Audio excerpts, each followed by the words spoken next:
Halo warga Jakarta, apa kabar Anda hari ini? Bersama saya Anton Haryadi, program Berita Jakarta hari ini, Kamis 12 Februari 2026, menghadirkan berita pilihan dan informasi terbaru untuk Anda.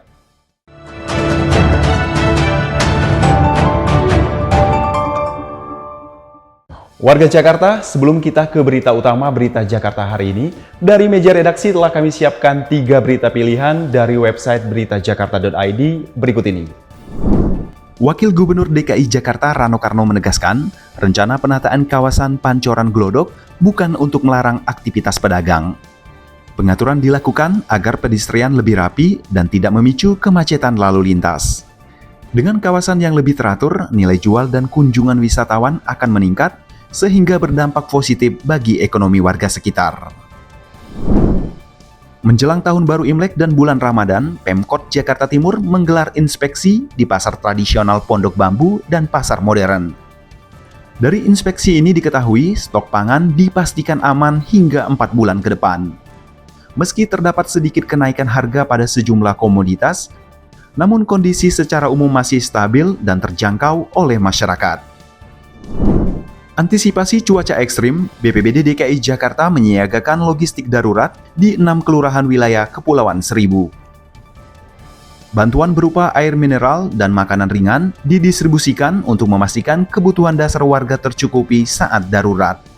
Langkah ini diambil agar penanganan awal bencana dapat dilakukan lebih cepat, mengingat keterbatasan akses transportasi di wilayah pulau saat cuaca ekstrim. Informasi selengkapnya, warga Jakarta bisa langsung kunjungi website beritajakarta.id, website berita resmi pemerintah Provinsi DKI Jakarta.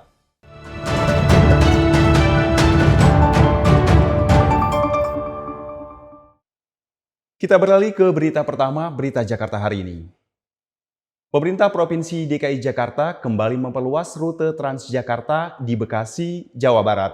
Kali ini, Gubernur DKI Jakarta Pramono Anung menghadirkan Trans Jabodetabek rute B51 yang menghubungkan Cawang, Cikarang.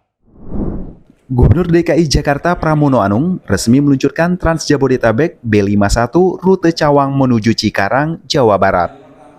Peresmian yang dilakukan di Balai Kota ini menjadi bagian dari perluasan rute transportasi massal guna mengintegrasikan Jakarta dengan wilayah sekitarnya. Secara resmi kita sudah membuka dari Trans Jabodetabek B51 dari Cawang ke Cikarang sudah resmi dibuka. Secara prinsip Kementerian Perhubungan sudah memberikan izin, tetapi memang akan ada beberapa halte baru yang harus disempurnakan. Menyampaikan kepada Dinas Perhubungan dan juga Transjakarta harus bisa sebelum Lebaran supaya membawa manfaat bagi masyarakat. Dalam tahap awal, sebanyak 14 armada bus telah disiapkan untuk melayani lintasan sepanjang 89 km. Terdapat 11 titik pemberhentian yang telah ditetapkan untuk menjemput dan menurunkan penumpang. Mengenai tarif, layanan ini diberikan harga yang sangat terjangkau. Pada jam operasional normal, warga hanya dikenakan tarif Rp3.500. Menariknya, khusus pada pukul 5 hingga 7 pagi, tarif diskon diberikan hanya sebesar Rp2.000 saja. Diharapkan rute ini dapat menjadi opsi transportasi yang murah dan nyaman bagi warga yang akan melakukan perjalanan. Tim Berita Jakarta melaporkan. Kita beralih ke berita selanjutnya. Untuk memastikan seluruh pembangunan berjalan transparan, Pemerintah Provinsi DKI Jakarta menggandeng Badan Pengawas Keuangan dan Pembangunan atau BPKP. Kerjasama ini akan membuka pintu tanpa batas proses audit dan pengawasan anggaran pembangunan di Jakarta. Gubernur DKI Jakarta Pramono Anung menegaskan komitmennya terhadap transparansi dengan memberikan akses seluas-luasnya kepada BPKP untuk melakukan pengawasan maupun monitoring. Pramono menyatakan tidak akan memberikan batasan apapun dalam proses audit maupun pengawasan anggaran. Hal ini bertujuan untuk membangun pemerintahan yang bersih, terbuka, serta kredibel. Selain itu, keterlibatan BPKP diharapkan dapat memberikan rasa aman bagi para aparatur sipil negara hingga jajaran direksi BUMD dalam menjalankan tugasnya sehari-hari. Dan kami sebagai institusi yang terus terang membuka diri seluas-luasnya untuk selalu diawasi, diatensi, dimonitor oleh BPKP. Dan demikian Pak Ate, sekali lagi kami terima kasih dan kami betul-betul memohon meminta untuk mempersilahkan BPKP melihat apa yang perlu dilihat. Kerjasama ini juga menjadi bagian dari transformasi Jakarta menuju kota global. Saat ini peringkat Jakarta dalam Global City Index telah naik ke posisi 71. Peningkatan ini sejalan dengan perbaikan ekonomi dan penurunan kesenjangan masyarakat melalui berbagai program jaring pengaman sosial. Dengan tata kelola yang akuntabel, diharapkan seluruh program pemerintah, termasuk pemberian KJP, KJMU, hingga program pemutihan ijazah, dapat terselenggara dengan tepat sasaran. Tim Berita Jakarta melaporkan.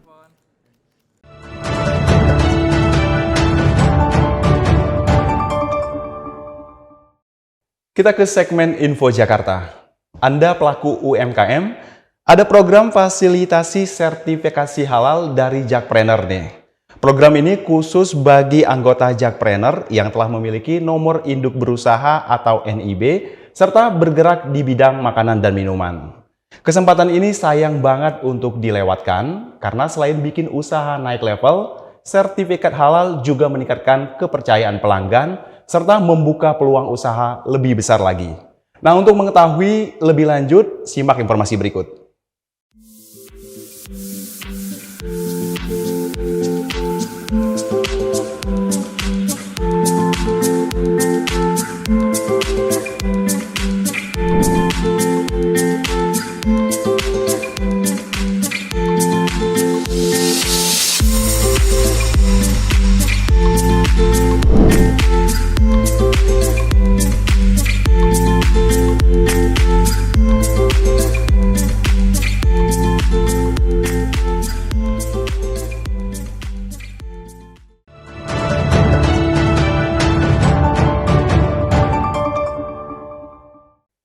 Beralih ke informasi cuaca, sebelum memulai aktivitas esok hari, warga Jakarta bisa melihat perakiraan cuaca yang dirilis BMKG berikut ini.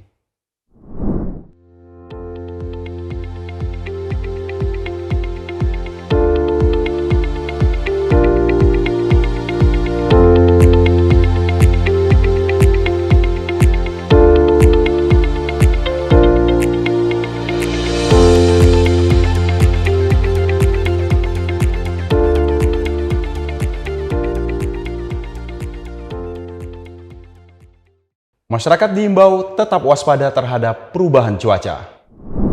Demikian program Berita Jakarta hari ini. Terima kasih atas kebersamaan Anda. Saya Anton Haryadi dan tim yang bertugas pamit undur diri. Menyongsong 5 abad Jakarta, jati diri Indonesia, megapolitan dunia. Salam Berita Jakarta.